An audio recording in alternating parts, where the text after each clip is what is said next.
Welcome to Project Die Hard Mission Monday update. My name is Sue Roskoff, and I am an ambassador here with Project Die Hard. We are here every Monday night to get the latest and greatest with what is all going on in the world of Project Die Hard, because there's a lot going on. And if you're not tuning in, you're missing stuff. You don't want to miss stuff. You want to know what is happening here. So, as always, I do want to bring in our founder and president, Brian Gibson, to join us and give us all those awesome updates. So, Brian, come on in. How you doing tonight? Oh, hanging in there, busy. First, I couldn't attend Saturday night. How did it go? Oh my gosh, Saturday was awesome. All right. We had an amazing concert that took place in Seattle, Washington, put on by Brandywine and several other bands as well. But Brandy's the magic. She was on here last week. So if you missed her, tune into the show from last week and you'll find out all the things about her and her crew. And it was wonderful. The only thing I wish I could have gotten was a shot of the audience. We had like front row seats for the stage, and it was amazing. It always works that way when we do live events because, Woodlawn Church, we had the camera set up. Everybody's like, what's the audience? Well, we're not going to sit there and spin a camera when it's all focused on the stage and what we got to cover. Okay. But no, thank you. God bless Brandy, everybody out there, because this is how the mission grows. And Sue has frozen again, so she'll be back in a minute. But let me share my screen. Here we are. Okay, this is the next thing I'm going to be pounding for the next month and a half. The Veteran Crisis Line. There it is, folks. Dial 998, press 1. Check your vet. Okay? A text is good. I have nothing against the text. That's the good one. A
just kick the bucket. I am seeing that we have lost everybody here.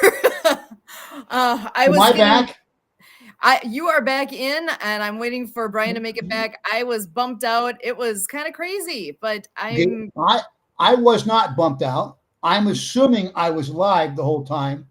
So Brian was talking and he disappeared, and I just said, well, phooey, I'm just going to start talking. Okay. Till he comes back. Because I'm honestly not sure if anybody heard or not, because I know you were in the back room here behind the scenes. So we'll see. We'll go back and find out this ended up later. But why don't we go ahead and move forward a little bit here? I know we're all having, all except you. You've got it all set up right, because we're having some connection issues. But you know what?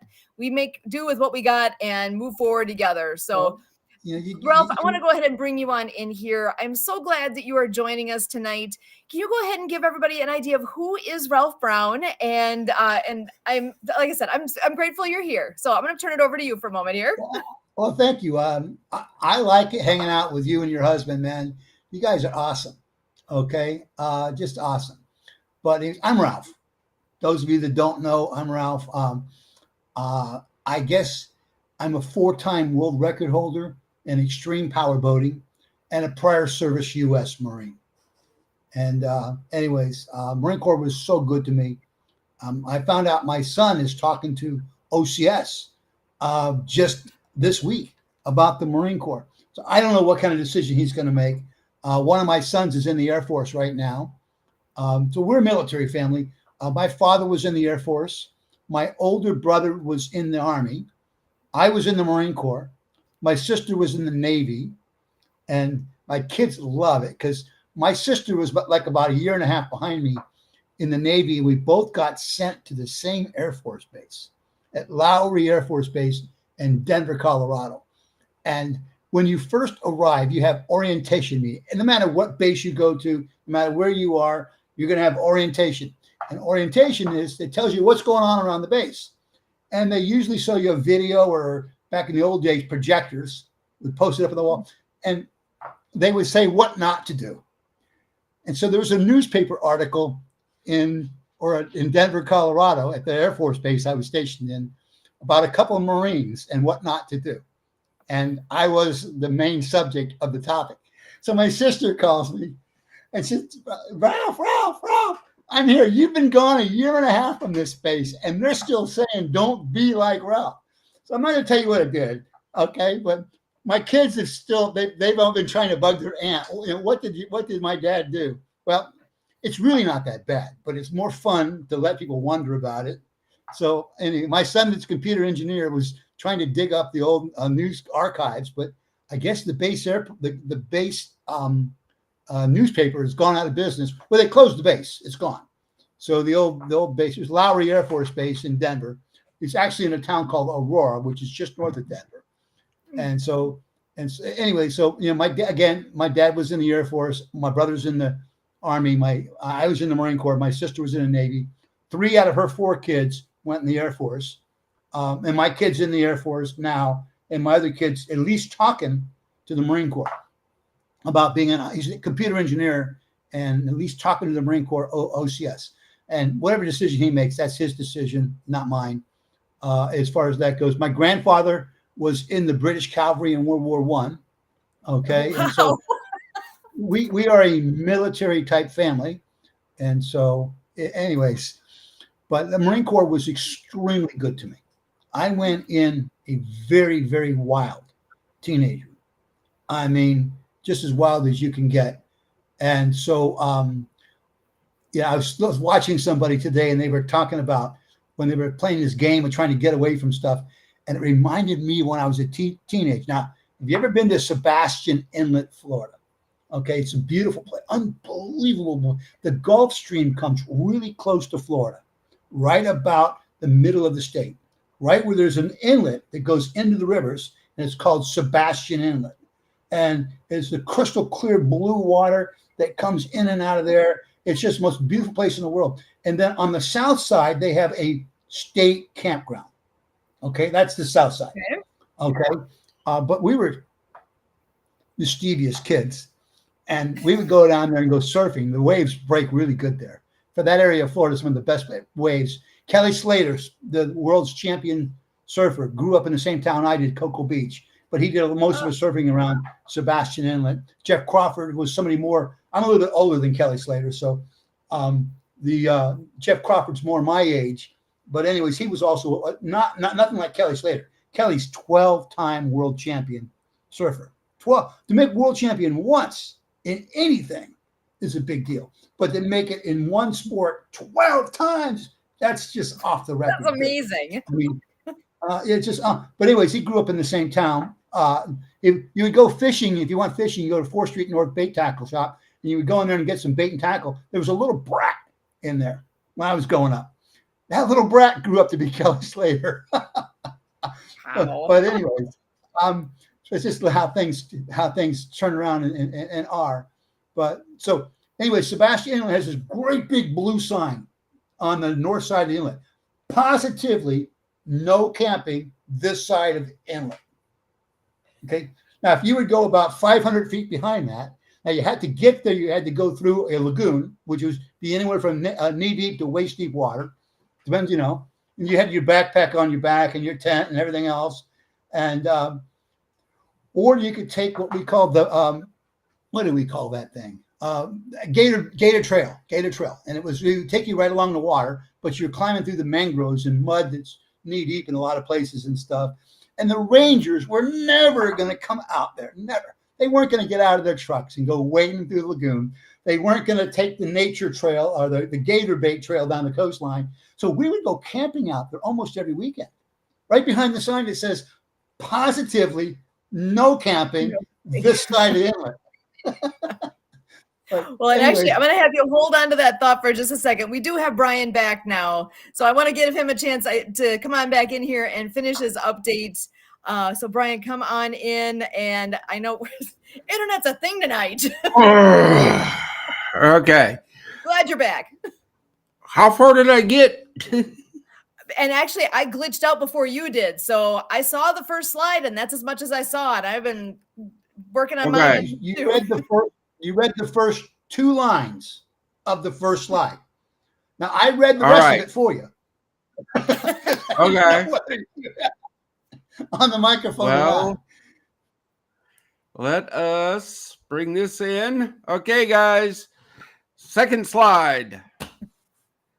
Project Die Hard Community Support Programs. Die Hard 6 Pick of the Week.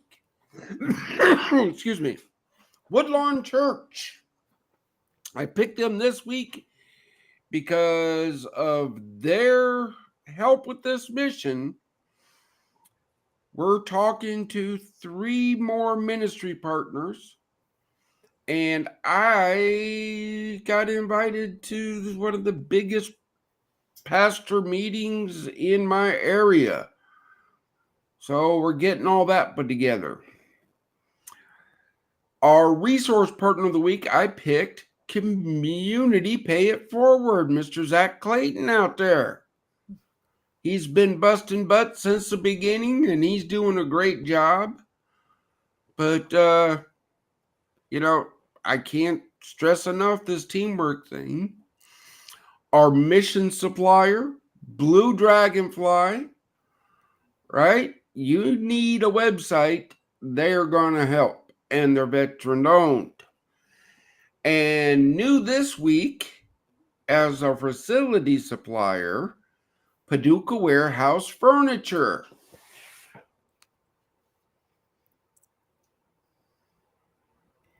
And I see him freezing up here again. We'll see if he's back live. And there he's back. So we heard you say that they are the newest facility supplier. Yeah, that's exciting. We got some good businesses on the page here. My goodness. Yep. All right. The more you go and support them, the more they can do for us. The more you support us, the more we can do for them. Because remember, we only take the best for those we serve. And then maybe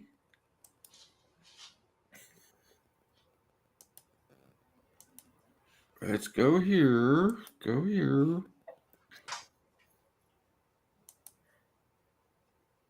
I'm sharing the screen. I'm there. I'm trying to get to the next screen. What in blazes? It is one of those days. I don't know. Maybe maybe stop sharing screen and then come back to it. Maybe. Okay, let's try this. Technology is awesome when it works, and when it doesn't, it's frustrating. My dog is right down here trying to get my attention. He's Aw. 100-pound Rottweiler. Come on, buddy. Come over here and say hi. Okay, Oh my say hi. goodness. He's the tip of his face See down the here. pretty face. Okay. He's over here. This is beginning to tick me off. Buddy, The update this while he's week over is there messing technology around, is you a say struggle. hi. Okay. No slide, but it's real simple, guys. We need 90 more people to give $22 a month. That will cover our current operating cost. Okay, I can't put it out any simpler. Forward operating base rush has to be completed first. To keep our fellowship breakfast going, to keep the utilities on, we need 90 more people at $22 a month. Remember, at any time, anybody can request our financial records. No leadership has ever or will ever receive a salary. That's about my update. Excellent. So that is a piece that I want to make sure is heard loud and clear, that we are actively looking for patrons to join on that part of the mission. Obviously, there's a cost to having a facility. We've got 20 acres with a 10,000 square foot building that needs remodeling to be finished, so that we can actually get our veterans to come and be able to stay and do all the things that we are able to do. But we need that facility finished before we can do that step. And that unfortunately takes money. And that stuff doesn't grow on trees. So we're reaching out to see who out there is able to perfectly consider this as a way to support us. We need volunteers, we need money, we need all the things to make this all come together. And as Brian said, 90 more people at $22 a month would be a massive piece of the puzzle here that we really we're asking. That's what we're looking for. And if it's not you, who do you know that this speaks to them and that they would be able to help? Or all, maybe you got 100 friends that are handy there that are all into this kind of giving. We need you. So please hear that very clearly. You see, guys, look, pray for the mission.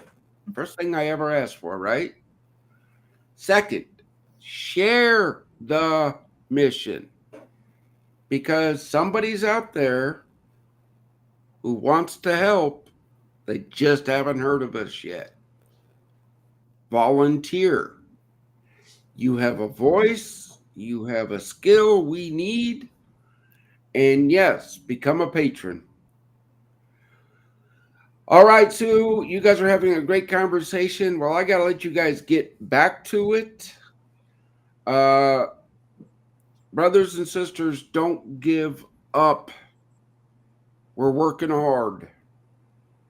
All right, I got to go hop on to another meeting if my internet works. But Sue will be talking because we might have somebody coming down from Chicago monthly to give classes at Bob Rush. Ooh, that's what I like to hear. Maybe. All right, y'all. Stay safe, stay blessed, and reach out. Die Hard 6 out. Awesome. Thank you so much, Brian. We always appreciate all that you give, all the time, all the energy, all the everything.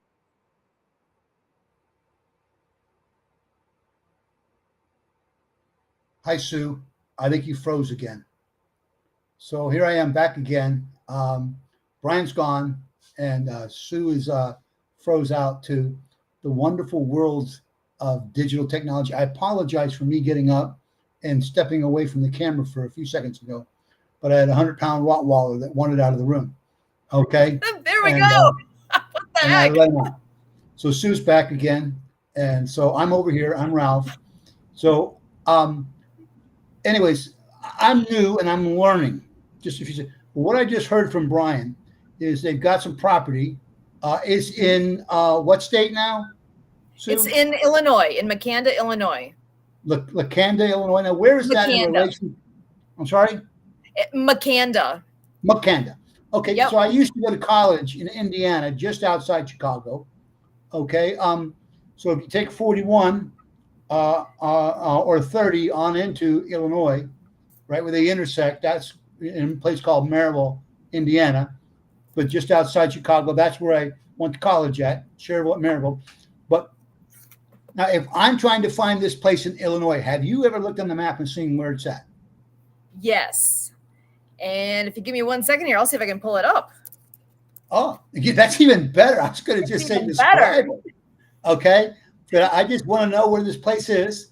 But hey, let's face it, a lot of these guys come back, and women too, but mostly guys come back with their man. They're not thinking right. You ever pull a weapon on somebody, and you have to, discharge your weapon with a target in line? That's a rough time, man. And then you're on edge, and maybe one of your buddies got wounded or died around you, or maybe several buddies got wounded and died around you. That really affects you in a lot of ways. And some of the guys just don't come back to society, just don't do well. And here's the reality. Some number, I was told today it's much higher, but for a long time I've heard it was 22. But and it doesn't matter what number it is. If it's one, it's too many. Every day take their lives. So that's a big deal. And so they've got these places on 10 acres or 20 acres, excuse 20 me. acres. Yeah, can you see the map on the screen there? I'm looking at the blip. Okay, so you're right there. That's St. Louis. Yep, St. Louis is here. Chicago way up at the top. That's pretty close to the Mississippi River. Okay. You zoom in, real close to the Mississippi River. I'm planning to go up the Mississippi River as part of my publicity tour, all the way straight to the Mississippi River. And so we'll be going pretty close to this place. Yeah. Okay. But anyways, and I don't know exactly how many people they're going to be able to basically give them a place to stay and a place to try to get their act together and their life back together. But some of these guys need help, and that's what they're looking for. So, all right. So it's just over here off of Highway 51. And so can you zoom back out a little bit? You bet. Oop. Okay. But so it's called Haven of Love is the area, or some, and so Haven of Love Drive. That's what it is. Okay. You got it. And it's off of Highway 51, going south from Chicago, not terribly far from St. Louis. Okay. So and not terribly far from the Mississippi River. So those are give you an idea where this is. So they're going to take some people that are not, that basically get them some rural area and a place to try to get their act together after some rough times. And I'm coming in kind of late. No, and that's right, because basically we look at everybody has a challenge at some point, right? And the challenge of going from active duty to back to civilian life, there's not a lot of help necessarily going on there to get people on their feet and landed in a good spot. And even once you're here for a while, maybe you still are struggling to figure out what's next. What do I do? Where am I going? With the backdrop on how this was all started really is based on the number of veterans that have lost their life to suicide. And there's got to be a way that we can provide hope, that we can help, that we can do something. And this is a mission that God really put on Brian's heart to make this happen and to help the veterans out there to have a place. So that when this building is completed, there's going to be space for 12 single veterans and two veterans with families that would be able to stay for a night, for a week, for as much as a year, and get them to where they need to be and help them with wherever that piece is that's going to make a difference. or pieces, or, who knows? Everybody's in a different place, a different starting point. And that's the whole point, is for us to be able to help connect the dots and make a difference. Excellent. Absolutely excellent. Okay. So, Because with that, actually, I'll share a note that Brian mentioned to us this morning. He said he personally is aware of 17 veterans that have lost their life to suicide in the last week. that's insane. That's just of those that he is aware of. And I know the statistics are, well north of the 22. That's the popular number that gets used. Yeah. So, but for him to know that many, there's a problem. So one of the groups I'm working with is a group called Patriot Outreach. And okay. It's run by Colonel Tony Monaco.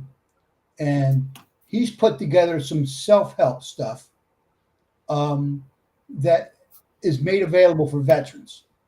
And excellent. It's not going to fix all your solutions, and it's not going to fix all your problems.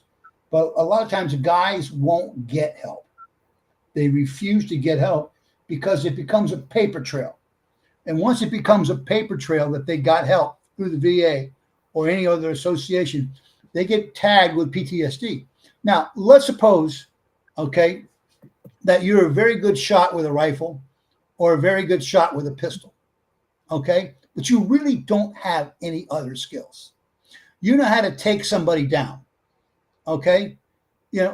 Most companies aren't looking for someone to walk in the door and take people down.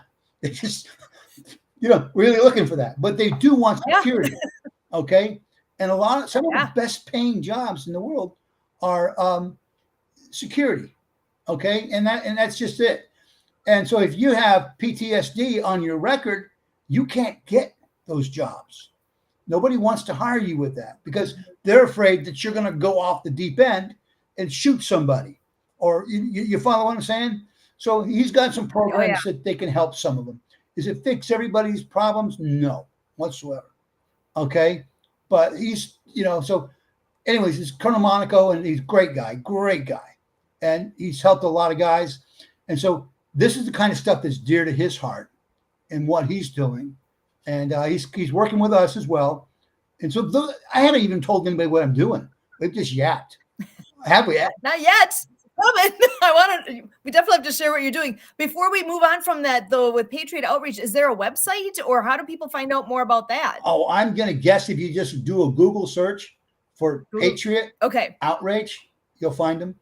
Okay. They're just good people, and they're doing stuff. He's got some nationwide stuff that he's doing. And so, and not just him, he's got a whole crew of people as far as that goes. And so they're potentially going to be one of our sponsors or one of our teammates in what we're doing. We're getting ready to do. And so, anyway, so as far as that goes, I'm looking at somebody's note here: no paper trail, no government funds. Why patrons are needed. There you go. So there's a comment there from Project Diehard, and that's another reason. That's what they say. So a lot of people, don't want to.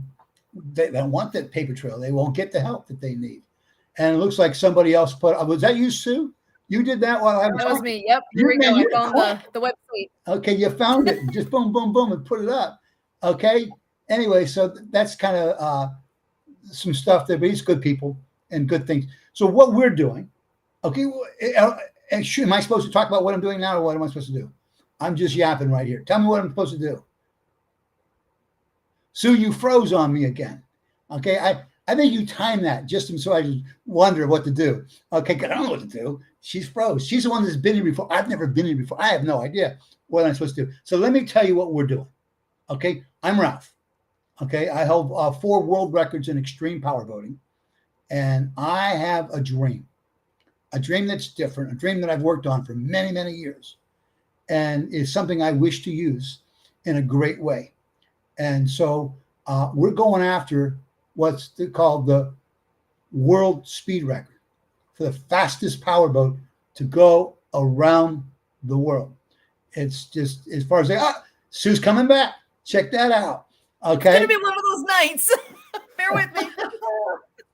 So, anyways, so it's just the way it is. Okay. So, Sue, I've just told them that what I'm working on is creating the powerboat race around the world. So it's really an entertainment thing, but it has some far-reaching effects, really far-reaching effects. So the number fourth most profitable business in the world is entertainment. Now, what I'm talking about there, that's movies, that's television, that's the news, 24 hours of news. We're going to fix the world's problems right here. Okay, 24 hours of news. And if we haven't told you enough about this problem, we think that Johnny's opinion is this and this, and Johnny's opinion is terrible. Why? Because we can get you to talk and listen to us, and then we can sell advertisers because you're watching our news show 24 hours a day, 7 days a week. And just, did you imagine that storm that might hit 6 months from now? We're going to tell you, whatever you do, hold on. It might hit 6 minutes from now, 6 months from now. I mean, but you've got to pay the attention, close attention. So the answer to somebody put the question up there, we're going to do the Great Loop. No. Actually, yes, but no. Okay. We're doing a much, much, much bigger loop. And then we're all done. We're going to do a publicity tour. And the publicity tour is the Great Loop. Okay. Anyways, and I'll tell you what the Great Loop is in just a second. Those of you that don't already know. So for us, going around the world is not the Great Loop. Okay. Going around the world is 24,000 miles. Okay. If you can make it perfect, but you can't make it perfect. So we figure 26,000 miles. That's going around the world. The record is 61 days. That's the fastest power boat, under 150 foot power boat that's ever gone. 61 days. Now, if you go back, the U.S. Navy with a nuclear powered submarine that was 455 feet long, okay, not under 150 feet, but 455 feet long, did it in 60 days and about 10 hours, something like that. Not much, just shy of 61 days. And then somebody came along and did it in 78 days. And it took them a couple tries to get 70. That was a British team called the Cable and Wireless. And then a New Zealand team called Earth Race tried and failed. Their engine blew up on them, and they had to pull a boat out of the water and put new engines in it and refix it again. And then they went around again and they tried to do it, and they got it in 60 days and 23 hours and 49 minutes, like 10 minutes shy of 61 days. So they beat the nuclear submarine record, okay, by a couple of hours. That's it. Wow. So you go back in history, okay, really big history. You go way back, and Ferdinand, what's the guy's name? Ferdinand. He's a famous sailor, but he started out. I'm sorry. Magellan's the only thing that came to my mind. Magellan. That's it. Magellan, Ferdinand Magellan. That's it. Okay. He set off with 5 ships, and 200 men to go around the world. And 1 ship and 18 men made it without Magellan. Magellan got killed. I didn't really remember it being like that. Oh my goodness. But Magellan got killed, Ferdinand Magellan. But he got involved in some kind of a fight going on with somebody in the Philippines, not the Philippines, the Polynesian Islands, and got killed. But then somebody else, some Italian ship came along and said, we're going to get around the world faster than them. And they failed. Okay. They came back. It was 1 ship, and they brought the whole ship back with most of the crew. Okay. Instead of losing, like Ferdinand Magellan lost the vast majority of his crew. They all got killed somewhere along the way. But anyway, so it's, they did it like a couple of years. And so a year and a half. And then we're looking to, the record, the second one, the Italian boat missed by 3 days Magellan's record. Okay. But they brought their whole team back, or most of their whole team back. And so that was a big difference. So the record now stands for a vessel under 150 feet at 61 days for a powerboat. Now get this. This is what shocks everybody. The sailboat record is 41 days. It's way faster than the powerboat record. Okay. way faster. Why? Because it's all about the fuel. The sailboat doesn't have to carry fuel, okay? And doesn't have to stop and get more. And they don't have to go through both canals, whereas the powerboat has to go through both canals, both the Suez Canal and the Panama Canal. So I'm giving you all this information. You don't need all that stuff. But, when you've done something with Magellan started off, I think it was 5 ships, okay? And one ship and 18 guys made it. The rest of them did not make it. So going around the world can have its dangers, okay, involved in that. But we're going after it. We're going to break the world record. My calculations. Now, before I tell you my calculations, I'm going to tell you that I crossed the Atlantic Ocean in the smallest powerboat in the history of the world. If you just Google my name, Ralph Brown, World Records, you'll find us. Ralph Brown, World Records. You'll find me a bunch of places popping up everywhere. Okay. You'll find that I own 4 world. Hey, there we go. The main man has arrived. Okay. There he goes. Kurt has arrived. But you'll find my face attached to several world records in boating. And each time, a whole lot of experts got their calculator out. And anyways, they figured they punched their numbers into their calculator. I got a calculator on this desk here somewhere. But anyways, they punched their numbers into their calculators and said, Ralph, you can't do it. It can't be done. It's just the math doesn't work. You can't carry enough fuel. You cannot do it. It's impossible. Well, if you look right behind me, okay, there's a couple of world records on my wall, and they all say it can be done because my calculator was right and their calculator was wrong. So I'm going to tell you my target for going around the world, and a bunch of experts are going to get out here and say, you're crazy, can't be done. I understand. I've made 21 major ocean voyages, and each one of my 21 ocean voyages, somebody got their calculator out, punched it up and said, it don't work. You can't do it. It can't be done. Guess what? It can be done because I did it each and every one of those 21 times. So don't tell me it can't be done. So now I'm going to throw my numbers out. Now my numbers have been worked on over and over and over in details and checks and balances. We built test models and ran the test models around little tiny 16-foot models and running them through waves and stuff, checking out everything and just doing all kinds of stuff. Okay, so we have calculations. And anyways, people are going to say my calculations are off. I don't care. I'm not going to give you my calculations. I'm just going to let you look at the world record after I said it. Okay, but my numbers tell me I can do it if nothing goes wrong and the weather is perfect. And I mean, we get the shiny sun every day, which we're not going to get. 100% certain we're not going to get it. And we're probably going to end up going through a tropical storm or a hurricane. By the way, when I crossed the Atlantic Ocean in the smallest powerboat that's ever crossed the Atlantic Ocean in the history of the world, I had to go through the remnants of 2 tropical storms and a hurricane. Okay. And I have video from Her Majesty Search and Rescue filming me, calling my brother and I idiots. What do those guys do? What do they do for a living, those guys? They're nuts. From Florida, they're filming us. We're bouncing along in about 18-foot waves in a little tiny boat. See, why? Because we could. Why not? Okay? Just why not? So anyways, my numbers, okay? I know anybody that pulls their calculator out is going to tell me it cannot be done. I don't care. I just don't care. We're going to do it. But my numbers say that I can do it in 35 days if everything goes right. Now, I'm assuming some things are going to go wrong. So I'm putting in an extra 2 days for buffer, just for problems. Okay? Could be anything. You have no idea what kind of problems you can blow an engine. If we blow an engine, it's going to cost us more than 2 days, by the way. Okay? But if you could run over somebody, which you don't want that to happen, but it did happen. And there's car wrecks every day on the highway. It doesn't stop you from getting in your car and going down the highway.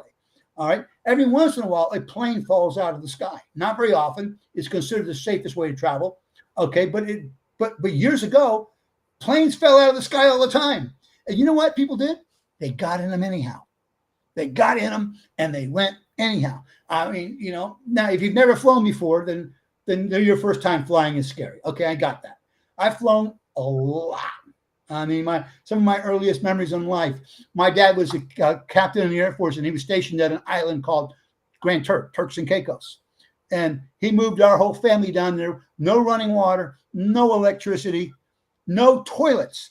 We had the outhouse. And you know what? We were having so much fun running all over that island. We didn't care. We didn't know there's no TV, that we were being robbed as kids, you know. But one of my first memories in life, not my very first one, but one of my first memories in life is on a plane ride down to Grand Turks and Caicos. Okay. And so, you know, and this was back when there was no electricity on the island, no running water. I mean, it was a totally different. They tell me I haven't been back for a while. Okay. My mother went a couple of years ago and she told me it's just not the same. It ain't the same as it was when I was a little kid. Completely changed. But anyways, so there's going to be problems, no doubt about it. And so we expect problems.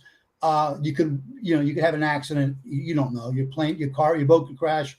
You could get, we could be marooned on some desert island. I don't know. But Gilligan's Island comes to mind right away. Sorry. Yeah. We're all playing. But anyways, we're going to use this. We're raising money for a couple of things. One of them would be the basically a program called the Eagle Claw Award. And the Eagle Claw Award is, when I was in the Marine Corps, I got a phone call. I was stationed TAD. That means temporary additional duty for those of you that are non-military. TAD to South Carolina. Anyways, to a base down there, the phone rang and somebody called me up, Sergeant Brown, you're one in the front office, go down there. And they get on the phone. It was Gunny Otto. And he said, you need to get your butt back on base by 2,300 hours. Okay. You're going to Iran. What? So you're going to Iran. Get your butt back on base by 2,300 hours. So I'm in Beaufort, South Carolina, and I was in school for something or another, and they wanted me to get out of that school at noon and be back on Cherry Point, North Carolina, Marine Corps Air Station Cherry Point, by 2,300 hours. That's, those of you that don't know, it's 11 o'clock at night. So I actually got back about 9:45, and I ran over to my girlfriend's house and I hung out because I thought, once I get on base, they ain't gonna let me off again. So at that time I was dating. I'm not married to her. I'm married to a beautiful woman named Ann. But back in those days, I was dating a girl named Renee, and I went and hung out at Renee's house until it was about 15 minutes from the gate, at the front gate. So I'm there till like, okay, it's 10 o'clock. It's 10:30. I can stay here another few more minutes. At 10:40, I hopped in the car and raced to the main gate. And I checked in, and they said, you're on red alert, stand by red alert. We need your phone number, wherever you're going to be. And that was it. That was it. This was in March of 1980. April 24th, 1980, Operation Eagle Claw had an accident in the desert. That was the attempt to take back the American embassy in Iran. It was to rescue the hostages. And so I didn't go. I had absolutely nothing to do with it, other than I was on standby red alert, and I was told I was going to Iran. I was part of what's called the embarkation team, and these guys had, scheduled all the gear that was going. Embarkation's a fancy word, means you're going on a trip. That's all it means. Okay, embarkations, all the rest of the junk you got to, the sea bag drag, all this stuff you got to take with you. Okay, but they said you're embarking, you're heading to Iran. And so I did not go at all, had nothing to do with it. But that day in the desert, 3 U.S. Marines, John Harvey, George Holmes, and Dewey Johnson, lost their lives, and 5 airmen. Okay. And they're 5 very, very important airmen. And so it was basically, there was a refueling tanker, and they had landed the C-130 in the desert, and they had already decided to cancel the mission because of other problems, but they had to put fuel in the helicopters before they could fly them back over to the ship. And so when you land a helicopter in the desert, it only kicks up a certain amount of dust when you land one. When you go to take it off again, it's a lot more energy being expended to lift it off the ground rather than drop it down. And so when you go to take it off, it spits out all kinds of more wind, which picks up all the sand in the desert and it tosses it in the air. So I've actually spoken to the pilot that was involved in this personally. And so it was really important to me to understand what happened. And so the signalman, he's got two flashlights in his hand, and he's the guy giving instructions to the pilot as to what to do. And so the signalman told him to lift it. He went to lift. The pilot can see nothing. It's just nothing but dust, completely dust. He can see the two flashlights in the air. That's all he can see. The signalman is getting sandblasted with sand. It's just ripping the skin off of his face and his hands, and he's just standing there getting shredded. And he doesn't know what to do. So what does he do? He backs up. The pilot can't see anything else. Okay? Nothing whatsoever on it but the two flashlights. That's all he sees. And so the pilot sees the two flashlights moving away from him. So the pilot thinks his chopper is going backwards. And he doesn't know. He can't see. He's just depending on the signalman. And the signalman's getting sandblasted. So the signalman's kind of walking backwards. So the pilot flies towards the lights because he's trying to keep the same distance from the lights he was when he first lifted up. And he hit the C-130. And it blew up. The three crewmen on the chopper, the pilot and the co-pilot, walked away. But walked away is not the right word, but they lived. Okay. And so the Corporal Holmes, Staff Sergeant Dewey Johnson, and Sergeant John Harvey were the three men in the back of the chopper, and they died. And then the 5 airmen died as well. And so I made a promise that I would make sure that they're not forgotten. And so we're doing some things in honor of Operation Eagle Claw. And it's really for any veteran that wants to be involved in what we're doing here. They can apply for a $1 million grant. Okay. And the $1 million grant is for their business. It could be any business to which a veteran that maybe one of the 8 men that gave their lives that day would have wanted to do had they lived. And so that's part of one of the things we're doing is as far as this goes. It's really a big entertainment thing, but we're going to use the power of the microphone for things that we think are valuable. And obviously cleaning the oceans is valuable. That's part of what we're doing. But, Patriot Outreach is valuable. That's part of what we're doing. And so children in third world countries that go to hospitals that we take for granted that if you break your arm, you can go to a clean hospital, get it set, and you go home. Christy Brown is my niece. I believe she's in heaven right now. At 9 years old, she lived in Honduras. My brother Chris was a boat captain down in Honduras, and she broke her arm. And she went to the emergency room down there, and they sent her from one hospital to another. In the process, she contacted tuberculosis, and she died at 9 years of age. So one of our goals is for that we're going to use some of the power of the microphone and power of the tool of entertainment to raise some money for hospitals in third world countries. And we're starting in Honduras. And so these are things that we're working on. And some people have wanted me to do political stuff. I'm not interested in doing political stuff at all. I have my political opinion. You have your political opinion. Let's just keep them to ourselves, okay? All right, you have yours, you have mine, and I'm just gonna leave it at that. If you don't like my political stuff, okay, you don't like my political stuff. Okay, if I don't like your political stuff, I don't like your political stuff. We can still be friends. And we can still worry about cleaning up our oceans. We can still worry about our patriots, okay, with Veterans Day issues and the stuff like Project Die Hard and those kind of things. Those are good things that we can all get behind and serve, you know. I can still want to build the Christy Brown Memorial Children's Hospital in Honduras. By the way, if you put the framework in place, the doctors will come. You've heard about Build It, the baseball league, okay? Build your baseball league and the players will come. Okay, I can tell you, I've talked to enough doctors involved with Doctors Without Borders, etc. If the infrastructure's in place, the doctors will come and volunteer their time.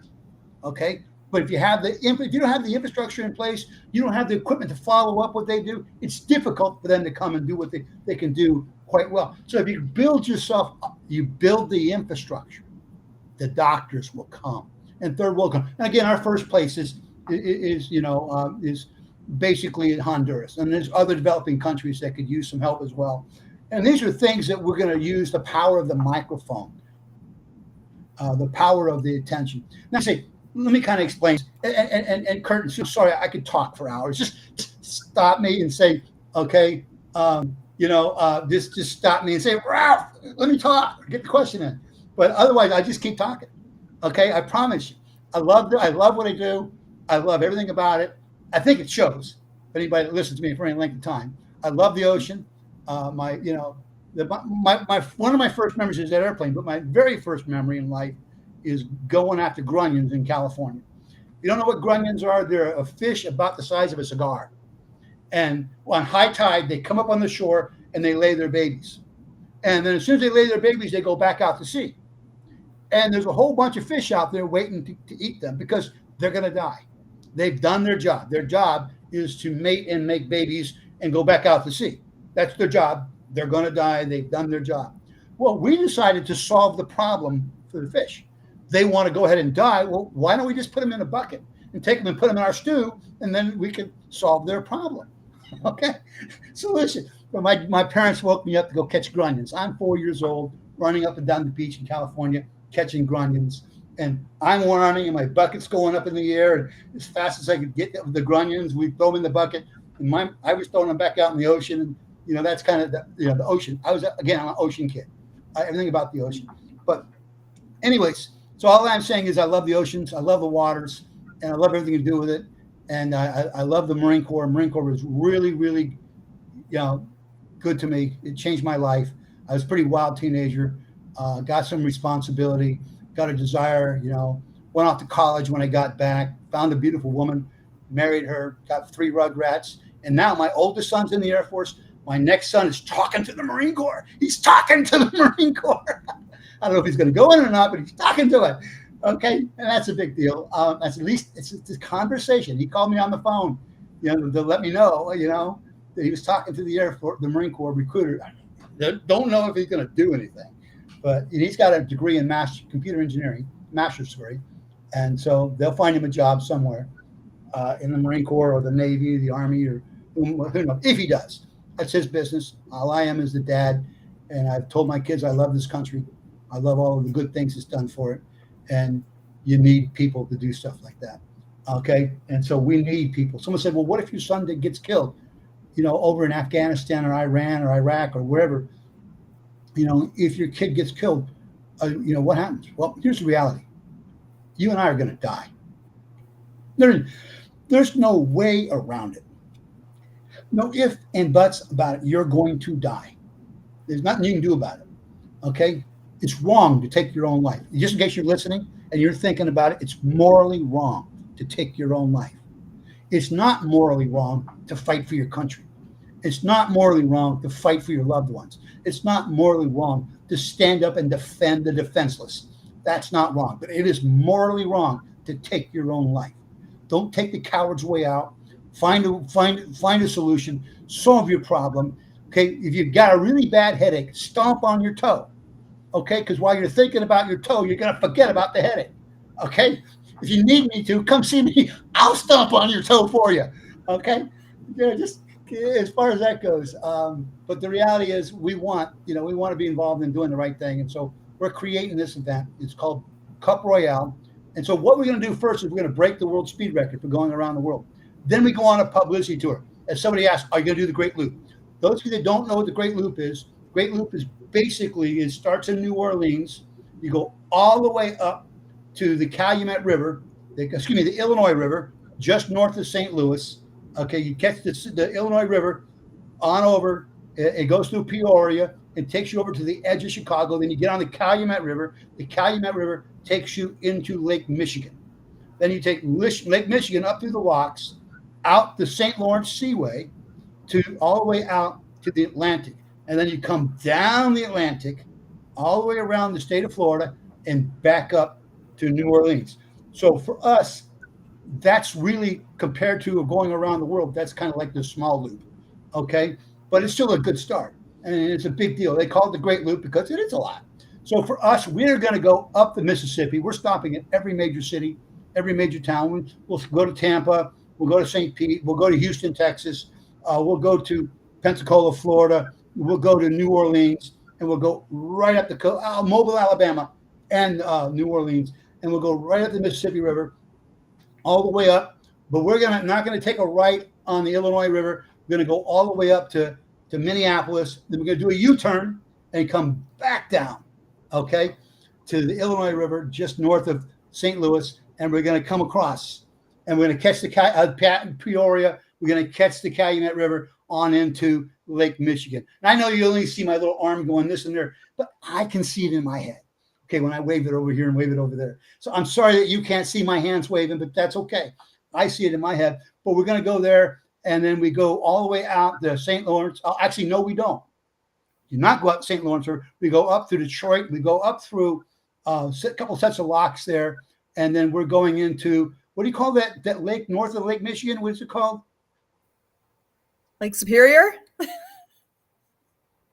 Come on, you guys live up there. I don't live up there. Lake Superior. Lake Superior. Lake Superior. Okay. You guys are Wisconsin. You should know this. Okay. Yeah, it's Lake Superior. I don't know this stuff, but we're going up there. We're going to a place. One of our sponsors is building a plant to turn basically wood trees into energy. Now, all you guys that are mad about trees, just a second. Let me explain this to you. Just a second. I apologize from digressing from the Great Loop to this, but you need to get this piece of information. Okay, we came out and said, save a tree, don't print this piece of paper. You've heard that, right? Don't buy a newspaper, save a tree. The reality is the vast majority of trees that go into paper are planted by tree farmers. Because the paper industry doesn't want a bunch of wild trees. They want a tree of a certain diameter, a certain age, a certain type, and they want all of that going into paper. Why? Because it's consistent pulp. And it makes the consistent pulp, you know exactly what's going to come out. If you send a bunch of wild trees in there, you don't know what's going to come out in your newspaper and your papers and stuff. So what happens is we stopped printing newspapers. So what happens there? The tree farmers can't sell their trees. If a tree farmer can't sell his tree, guess how many tree farmers are going to plant trees next season? If it's a 10-year, most of the growing period, 10 to 15 years, and they can't sell. They got teenage kids in college. I had 3 of them in college at one time. Okay. Thank God. But anyways, they got kids in college. Okay. They have all these they got electric bills. They got dreams. They got all the same things that you have. And they can't sell their trees. Guess how many are planting trees? None. So you know what the unintended consequence of these laws are? Less trees growing. Now, which one eats more carbon? Let me ask you a question. This is I have 3 teenagers at one time, 2 teenage boys and a teenage daughter at one time. Okay. I know this kind of stuff. Teenagers will eat you out of house and home. They eat everything they can get their hands on, and then they want more. Old farts like us don't eat as much. Actually, I eat a lot. I still eat a lot. But anyways, the rest of us, as you get older, the amount of food you eat goes down. Guess what? Trees are the same way. A fully grown tree doesn't eat anywhere near as much carbon dioxide as a growing tree. So if the tree farmers are not planting their trees and you're not getting the growing trees, are you eating as much carbon dioxide? Now, if you're going to be somebody, if your argument is, okay, we should not use paper because we want more trees to eat more carbon dioxide, the end result of that is, because you have less paper being used, less trees are being planted, and less trees are being planted, less are growing. And that's when they eat the most carbon in the growing spurt, just like a teenager that will eat out. Am I right? Am I right? Okay. Think about that for just a second. So we're going to Octonagon, Michigan. Okay. And they're opening a plant up there where they can make synthetic diesel out of trees. They're not burning fuel. So grandma's groceries don't get more expensive. I mean, they're not burning food. Okay. So grandma's groceries don't get more expensive. Okay. By the way, that's the most asinine idea I ever heard. You burn your fuel you burn your food rather. You burn your food for fuel. Just doesn't make any sense to me. But if tree farmers now have a reason to plant trees, guess what? They're going to plant trees. And if they're going to plant trees, you're going to have more trees growing. And if you have more trees growing, more carbon dioxide is coming out of the air. Okay. If you want more carbon dioxide coming out of the air, then they make a synthetic diesel fuel that you don't have to completely rebuild the engine. You don't have to completely rebuild everything. You've got a system that works good. So anyways, so one of the things we're doing is one of our sponsors, Syncell Energy, that means synthetic diesel. Okay, that's what they're doing. And so they're doing a plant in Octonagon, Michigan, and we're going to go be part of that publicity, stuff like that, on our publicity tour.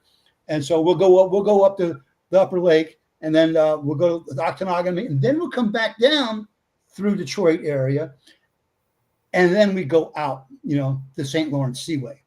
Once you out St. Lawrence Seaway, we're still doing a publicity tour now. Then you stop every city on the way. Then we're going to cross the Atlantic again, not racing at this time. We're going country to country, knocking on doors, challenging them to bring forth a champion and race us. Bring forth a champion. You say, well, nobody cares. Well, I'm going to tell you a little secret. Nobody cares about your world records. None whatsoever. Until you visit their town and you come to their harbor. And the newspapers will fall all over themselves trying to get out and meet you. And the television reporters will come out loud. Now, like this program here, this is part of the new media right here that we're on right now. This is new media. Everybody's got their own television station. There's lots and lots and lots. 51% of all media as of about a year ago, which means it's probably higher now. It's probably 52% or 53%, whatever it is. Okay. But as of about a year ago, 51% of all the media being used across the world was the new media. 49% was old media. Okay. Your television stations, your movies, all that kind of junk. All of that was 40. But the problem is that 51% is extremely fractionalized. There are thousands of podcasts, millions of podcasts like this going on out there. But if you get in front of the old media is not fractionalized. Okay? It's more of a big conglomerate. There's still a lot of pieces in there, but those pieces all know what they're all doing. Okay? They all follow each other. They all see what. So if you get news in one of the old major media outlets, everybody knows about it. So, for instance, when we arrived in London, that was the smallest powerboat to ever cross the Atlantic. Now, the BBC did a special on us. And we got caught in some other islands, and they were there, and they had a big crowd of people there, and that island claimed that our record was set there. But that's not what we put in the paperwork to start with. So we have to finish. We had to keep the rules according to what we originally agreed to. So I'm sorry to all you guys in the Shetland Islands. We did not set a world record in the Shetland Islands, but they said we did. Okay, the BBC was there and the big crowd was there to make a big deal about it, all that kind of. So what happened was we arrived in London and at Limehouse Marina, and Channel 4 News from London came out and did a video of us. NBC bought that video. And then they played it on NBC and on MSNBC. And people as far as the Associated Press picked it up. Once Associated Press picked it up, I mean, we had newspapers and magazines as far as China. I've never been to China, but I got a 4-page article in Chinese Yacht Magazine. It's got my ugly mug in there. Okay. And even though I was younger back then, I still look just as old and wrinkly then as I do now. Okay. But, it still made I've been the coolest thing in the world. 4-page article in China. One PR guy said we had 78,000 news articles on us. Oh my goodness. only did about 150 interviews. Okay. And as you can tell from this, I've been talking for half hour nonstop, right? To wherever you guys say stop talking. Okay. I love what I'm doing, and I can talk your ear off. And to most people find it somewhat interesting. Okay. Yeah, this is I mean, amazing. you invited me back. Pardon me? This is amazing. I mean, you've got so many wonderful stories. I think it is something that people are interested in and like to hear about, because there's so much here, and I would love to have you back sometime that we can keep the conversation going, because there's a lot to dig through, because you've had so many amazing experiences, both with your military background, what you're doing with the boating and the upcoming race, and all the things, all the pieces. But we are actually at our ending here for tonight. But I want to give you a chance for a final thought, though. I'm sorry, I talk too much. Okay. No, I love hearing your stories. It really is. Where else do we hear all of these things? And I've learned so much. Every time I talk to you, I learn things. I learn, and I love it. So I appreciate what you bring. Well, thank you for your kind words. I will attempt to live up to some of them. but you know, to me, it's fun. I love what I'm doing. I would do it for free. In fact, I do it for free most of the time. My wife says you got to have a paycheck. Okay, but I do it for free. And by the way, just so you know, if any of your listeners are interested in owning part of this race, they're free to contact me. Right now, there are a few openings still. I was hoping that Friday, and Kurt knows this, I was hoping that Friday, a couple days ago, I would be closing it off. And so I'm waiting on a phone call that I should have that closes out the deal. It just says it's completely gone. There's no more opportunities to own part of this. But if you bought into NASCAR for $10,000, today you would have $500 million, and not including a major dividend of every year. Okay. And what do? They turn left. And you know what they do after they turn left? They turn left again. And then after that left turn, they turn left again.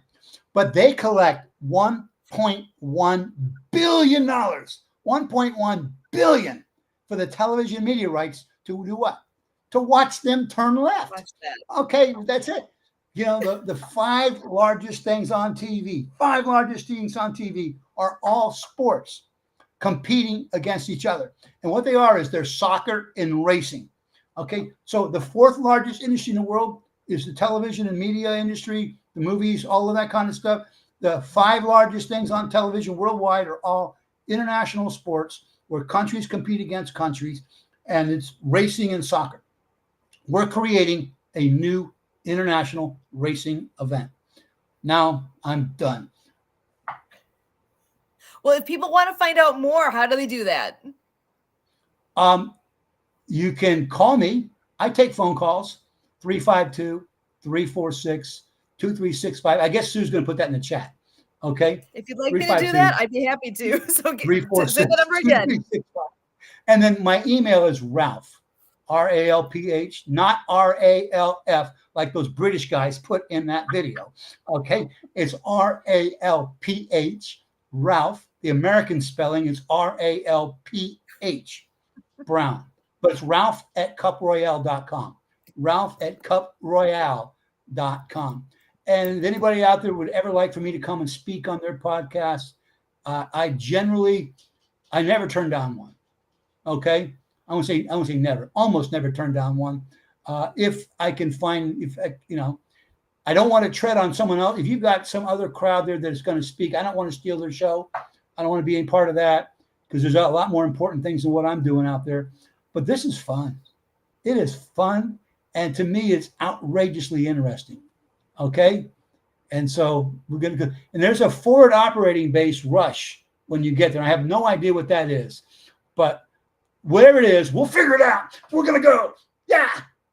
Wherever it's at. Are you not seeing the same thing I'm seeing? Oh, Sue froze again. I'm so sorry, Sue. Kurt, are you running the show?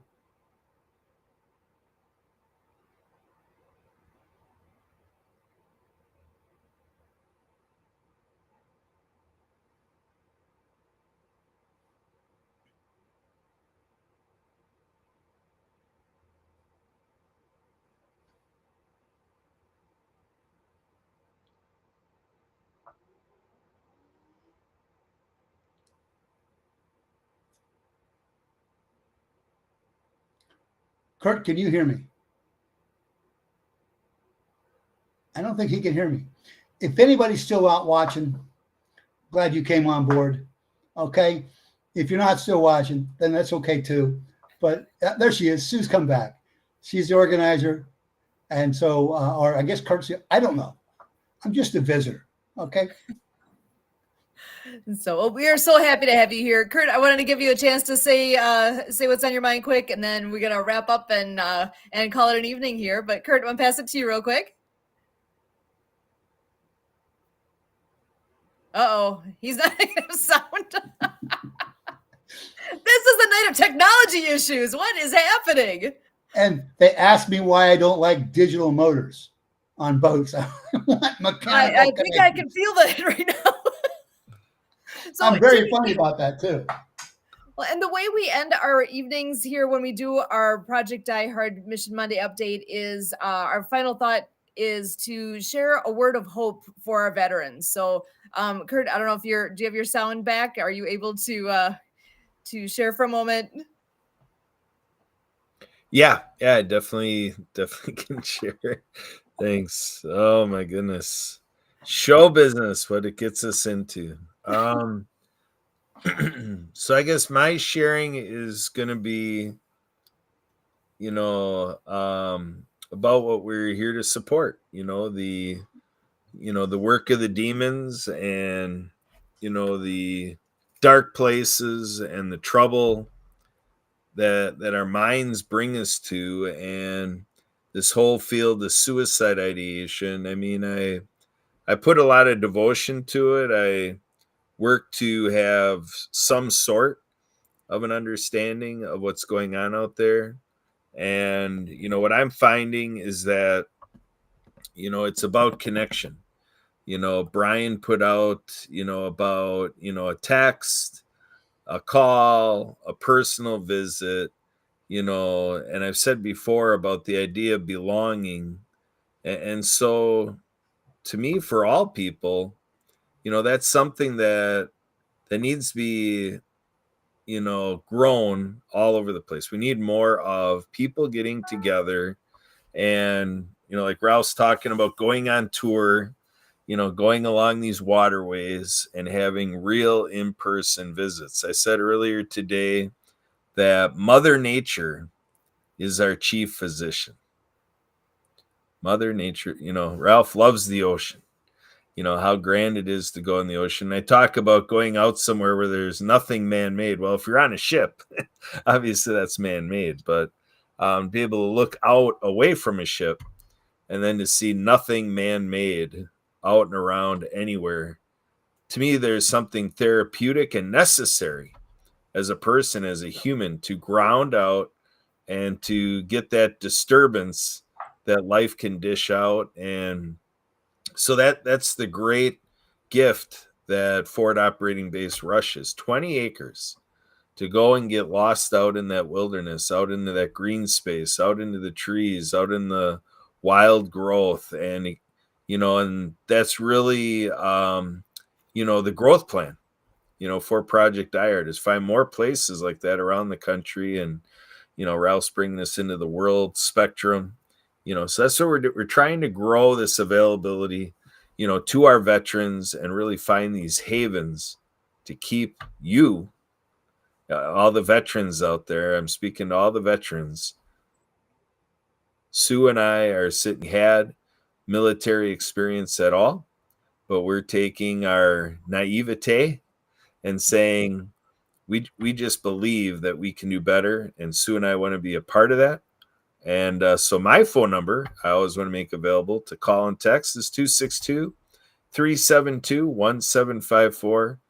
And email me as much as you like. Kurt, K-U-R-T, at projectdiehard.org. I, Kurt Roskoff, am here for you. Please give me a chance. Back to you, Sue. Excellent. Well, and wrap up here too, Ralph, I'm wanting to give you the opportunity if you want to share a word of hope for our veterans out there. And I do want to say thank you to you as well as a veteran. I'm so glad that you're able to join us here. Well, I don't consider myself needing to be thanked. I thought the Marine Corps was the greatest thing in the world for me. I went in as wild as you can imagine, just as wild as you can imagine. Okay. And then mark it a little bit wilder. Okay. From that, and the Marine Corps gave me some discipline. I came out a completely different person. And I look back and I think it was one of the greatest things I ever did for myself was to join the military. Yes, I did pack a rifle. Yes, I did the sea bag drag. That's where everything you own goes in the bag and off you go. I went to elsewhere and stuff. But the reality is it was just, I was on the receiving end of so much goodness. And yeah, you get cussed at and you punched in the face by an officer. That happened to me twice. Okay. I got actual punch. Got cussed at a lot more than that. Someone gets in your face, but you know what? It toughens you up a little bit. And when you get a little bit older and somebody gets in your face and yells at you, it's no big deal. In fact, can I have time for one 10-second story or 20-second story?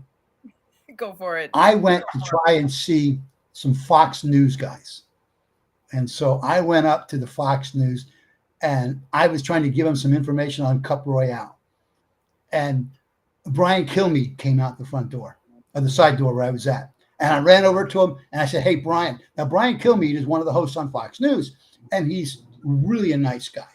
And also, he was a student of my uncle. Well, my uncle was his biology teacher before that.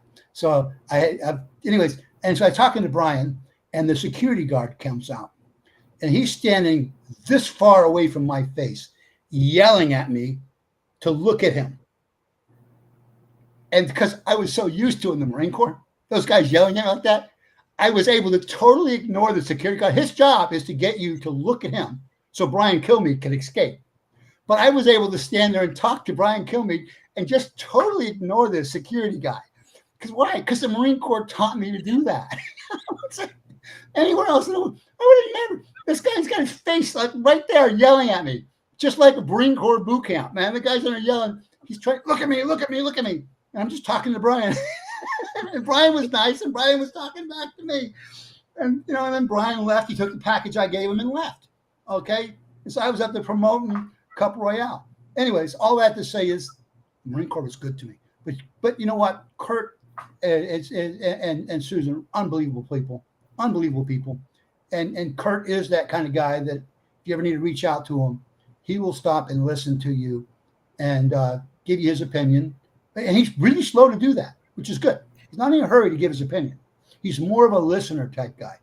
And by the way, if you're a guy out there thinking about giving yourself Harry Carey, go talk to Kurt. Okay? He'll listen. Me, I'm going to tell you, suck it up. Okay? You got a headache? Come here, I'll step on your toe. Okay? And we'll stop worrying about your headache. Okay? But Kurt's gonna be the right guy. Okay? He really is. He is that guy. All right? Back to you. Awesome. Well, Ralph, this has been a treat to have you on here tonight. And I often have said one of the things that helps to give hope and provide hope to people is finding that passion, finding something that inspires you. And it's obvious, Ralph, that you have so many things that do inspire you, and you've got that passion in your belly. And I hope that people can grab onto that. And I hope that maybe this has opened somebody's eyes to possibilities that, wait, you can race a boat around the world. It's only a 150-foot boat. You can do that. Ours is 68 foot. 68 foot. Ours is 68 foot. Not a 68 the category boat is 150 foot and smaller. It's smaller. That's our category. Ours is 68. We don't want any bigger than that. So you may have lit a fire under somebody out there. We'll hope, time will tell if that is the case here, that with those that are listening to what's going on here, that this may be the thing that somebody needed to hear right here tonight. And I can only hope that's the case. It's what I needed tonight. So I so appreciate you being here. And we are here every Monday night because there's so much going on with Project Die Hard. On a weekly basis, there's so much going on. We just want to make sure that everybody is aware and that we can stay on top of people's minds and open that possibility, whether you would be able to pray for the mission, volunteer with our mission, sponsor in some fashion financially with our mission and share it out there. Share what we're doing. The more people that know, the more we can do. So as Brian always says, teamwork makes the dream work, and it's the truth. So let's see what we can do in this upcoming week to really make a difference for each other. And Ralph, really, thank you so much for joining us tonight. And